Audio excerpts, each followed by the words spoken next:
Hey guys, welcome to our channel. If you like the video, तो please like and share, and don't forget to subscribe to our channel and comment down all of your questions and suggestions. Thank you.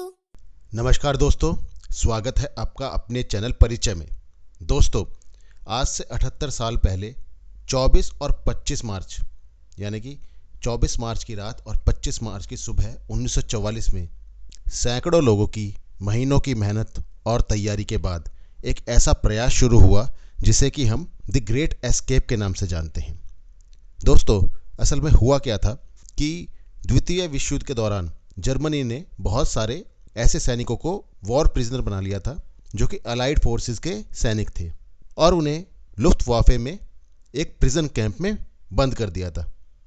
हालांकि German लोग यह बोलते थे कि इस camp से भागना नामुमकिन है, लेकिन इसके बावजूद वहां बंद वॉर प्रिजनर्स ने वहां से भागने के दर्जनों प्रयास किए थे।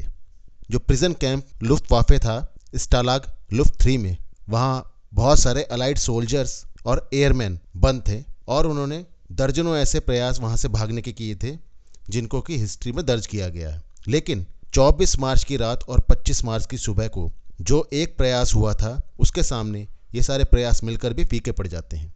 हुआ क्या था दोस्तों, 200 से ज़्यादा प्रिजनर्स ऑफ वॉर ने एक सुरंग से होते हुए वहां से भागने की कोशिश की थी। महीनों पहले से उन्होंने वहां एक सुरंग खोदनी शुरू कर दी थी और ऐसा माना जाता है कि एक ही सुरंग नहीं थी बल्कि ऐसी कुल मिलाकर 4 सुरंगें थीं जो अलग अलग जगह अलग अलग बिल्डिंग से कनेक्टेड थीं और वो सभी जुड़कर बैरक्स से होते हुए पास के एक जंगल में जाकर खुलती थीं जो कि वहां की फेंसिंग के नीचे से होकर गुजर रही थी। यह जो भागने का प्रयास था यह केवल इसीलिए महान नहीं था कि 200 लोगों ने भागने की कोशिश की थी, बल्कि इसके लिए जो उन्होंने तैयारी की थी वो तैयारी इस प्रयास को एक महान प्रयास बनाती है। दोस्तों, ये जो प्रिजनर्स ऑफ वॉर थे इन्होंने वहाँ से भागने के लिए ऐसे कपड़े भी सिल लिए थे जिन कपड़ों से उन्हें वहाँ बंद सामान्य कैदियों के साथ घुलने मिलने में मदद मिलती। उन्होंने नकली दस्तावेज भी बना लिए थे और इसके साथ ही वहाँ के नक्शे, ट्रेन्स के शेड्यूल्स वहाँ रह रहे जर्मन सोल्जर्स से किसी तरीके से हासिल कर लिए थे। उन्होंने रास्ते के लिए जो राशंस थे उसका भी प्रबंध कर लिया था।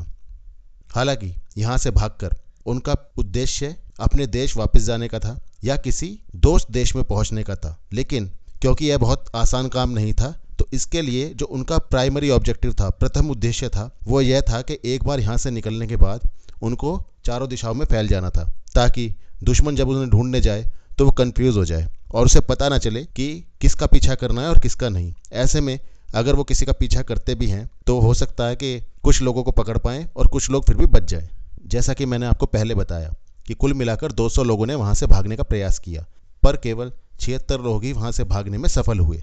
उनका यह जो प्रयास था इसकी भनक दुश्मनों को 25 की सुबह ही लग गई थी और जो 76 लोग भागे थे उसमें से 50 लोगों को पकड़ लिया गया और बाद में उनको एडोल्फ हिटलर ने खुद मारने के आदेश दे दिए थे।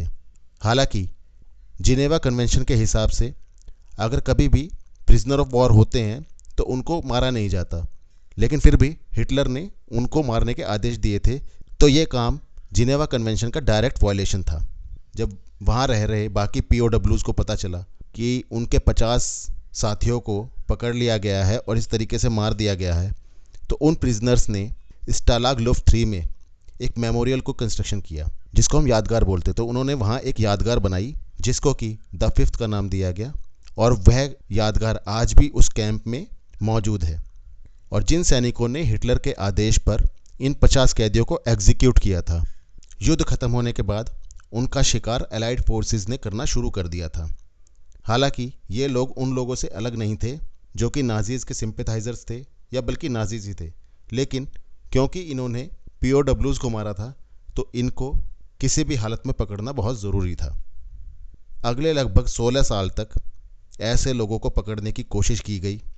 उनमें से कुछ लोगों को पकड़ा गया और मार दिया गया और कुछ को जेल में डाल दिया गया और 1960 तक ऐसे लोगों को खोजने और मारने का सिलसिला जारी रहा। दोस्तों, ये जो ग्रेट एस्केप थी इससे जुड़ी सारी डिटेल्स 1950 में लिखी गई बुक द ग्रेट एस्केप के अंदर दी गई हैं। इस किताब को पॉल ब्रिक हिल ने लिखा था, जो कि खुद एक ऑस्ट्रेलियन फाइटर पायलट थे और स्टालाग लुफ्ट 3 में एक POW थे।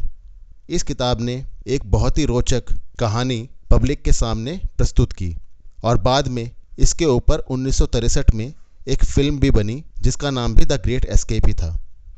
जैसा कि मैंने आपको बताया कि इस ग्रेट एस्केप की तैयारी कई महीनों तक चली थी, तो एक 3 घंटे की मूवी के अंदर सारी डिटेल्स को डालना तो बहुत ही मुश्किल होता है। पर फिर भी अगर आप इस मूवी को देखेंगे तो आपको ज़रूर एहसास होगा कि बहुत ही खूबसूरती के साथ बहुत सारी डिटेल्स को इसमें लिया गया है और एक बहुत ही अच्छे तरीके से इसको प्रेजेंट किया गया है।